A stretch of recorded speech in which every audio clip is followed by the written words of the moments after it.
নমস্কাৰ বন্ধুসকল, সকলোকে স্বাগতম জনালোঁ আমাৰ অন্যটি ভিডিঅ'লৈ। মই এতিয়া সোমাই আছোঁ একদম গাড়ী গেৰেজৰ ভিতৰত। ইমান ধুনীয়াকৈ জলকীয়া কেইটামান পকি আছে ন, তাকে ছিঙি লওঁ বুলি ভাবিছোঁ। বতৰটো অকণমান মুকলি কৰিছে, নহ'লেতো পূৰা বৰষুণে দি আছিলে বাৰু। এতিয়া এই জলকীয়াকেইটা ছিঙিবলৈ তাকে আহি গ'লোঁ। ইমান ধুনীয়াকৈ পকি আছে, চাব পাৰে আপোনালোকে। এয়া চাওকচোন, মুখা গৈ আছে। এনেকুৱা যদি গছত জলকীয়া পকি থাকে ইমান ভাল লাগে ন, ভাতৰ কাঁহীখন লৈ গছৰ পৰা একদম ছিঙি খাবৰ কাৰণে। আৰু এইফালেও পকি আছিলে বাৰু, ছিঙি থকা হৈছে। তাকে এইকেইটা ছিঙি লওঁ, মজা একদম ধুনীয়া চাওক। ঘৰত কিবা এটা বস্তু তেনেকুৱা লাগিছিলে খুব ভাল লাগে। চাওক, জলকীয়াখিনি দেখি খুব মৰম লাগে, কিন্তু খাবলৈ বৰ বেছি ইমান ভাল নালাগে। বগা জলকীয়াটো অলপ সেউজীয়াটো বেছি খাই ভাল লাগে, হয়নে নহয়? তথাপিও জালটো আছে কিন্তু দেই, নতুন গছৰ জলকীয়া যে বিৰাট ধুনীয়াকৈ জাল আছে। এতিয়া এইখিনি ছিঙি লওঁ।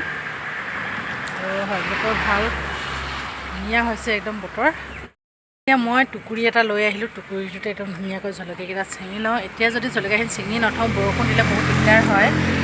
মানে পকি যোৱা জলকীয়াবোৰ যেতিয়া ছিঙি থ'লে মানে ৰ'দত দি ধুনীয়াকৈ শুকুৱাই আচাৰ ঢালি দিব পাৰিম। মই এতিয়া ছিঙি লওঁ দেই। ধৰ না, ছিঙ নহ'লে জলকীয়া ধৰ আকৌ। এনেকৈ যদি গছত কিবা এটা বস্তু লাগি থাকে নহয়, ছিঙিব পালে কিমান যে ভাল লাগে সঁচাকৈয়ে দেই। ইমান দেখি ইমান মৰম লাগিছে ন জলকীয়াকেইটা, সঁচাকৈয়ে চাওকচোন, বগাৰ মাজৰ ৰঙা, ইমান মৰম লাগিছে। এতিয়া যদি ছিঙি কিনে ভালকৈ থৈ নিদিওঁ নহয়, একদম পূৰা যোনে তোনে ছিঙি মানে অৱস্থা নাইকিয়া কৰিব লাগে জলকীয়া গছৰ।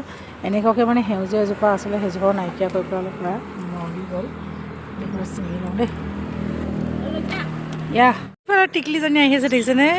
আহ যা কোনচাং আহ।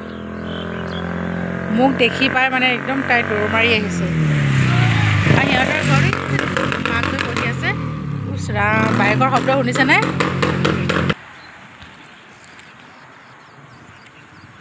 আজা আও, আমাৰ বেটীৰ তলত খেলিবলৈ খুব ভাল পায়। তাই আহিছে, হা আহ। मम्मी क्या कर रहा है? मम्मी जाओ, बाबू लोग अंदर में है, खेल रहे, जाओ যাও। সেই টিকলাটো দেখিছেনে? খেলিবলৈ বুলি দৌৰ মাৰি আহিছে আমাৰ কুচুহঁতৰ লগত খেলিবৰ কাৰণে। যিয়ে নহওক, তামোল এখন খাবলৈ মন গৈছে। আমাৰ গছত ধুনীয়াকৈ পাণ লাগি আছে, টিকিলাকৈ। অমিতা গছত পাণ দেখিলেনে? এনেকুৱা ৱালতে আছিলে, কিন্তু ৱালখন ভাঙি থকাৰ কাৰণে টিকলা পাণটো লাগি আছে। এইফালে সৰু সৰু পাণটো খাই দিম। এতিয়া ছিঙি কিনে মই মজাকৈ ছিঙি লওঁ। তামোলহে পিছে অনা নাই। পাণকেইটা ধুনীয়াকৈ ছিঙি ল'লোঁ। এতিয়া তামোল এখন ধুনীয়াকৈ খাই লওঁ আৰু দেই।